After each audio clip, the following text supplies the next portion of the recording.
everybody, welcome back to Chic on the Cheap.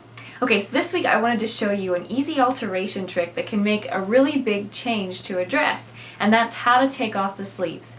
Now again, I'm not a professional seamstress, this is just the way that I think it's easiest to take off the sleeves. So in today's tutorial I'm going to show you how I found a dress from Goodwill that I took the sleeves off and completely changed the look of the dress. Check it out. Here's the dress I started with. I found it for $5 at Goodwill, and I actually found it in the large section, which is not the size I usually shop in, but look for dresses that you can make changes to that will still work for you. So for this one, like I said, we're going to take the sleeves off, and to do that, first I switched the dress inside out. And on this dress, because it was made on a machine, the seams are serged together instead of hand stitched or seam line stitched. So to take out serging, instead of using a seam ripper, what I do is stuff the sleeve back inside, and there's the serged edge. You can see it looks really finished usually if it's done on a machine. So just take your scissors and cut just right into where the stitching on the two edges of the dress and the sleeve are put together, and then you're just going to cut that seam right off just like this all the way around. And when you do that, that will separate the sleeves from the dress. Next, put the dress on, and because this was a larger size dress, I needed to pin up the armholes so that the armholes weren't really big on me.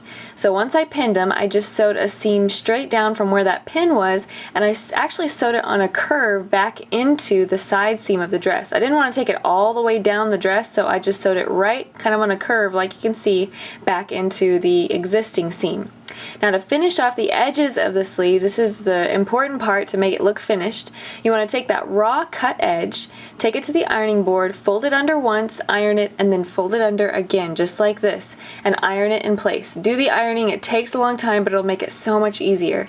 Then just take that to your sewing machine and sew it down flat. Just sew a seam right along the top of those folds and sew them down.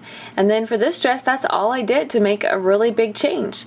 And then I just added a belt to kind of stylize it a little bit. Like I said, look for dresses that work for what they could be and not what they are. And take the sleeves off, you have a completely new dress, and it's really easy. Thanks so much for watching this week, everybody, and please join me right back here next week for more Chic on the Cheap.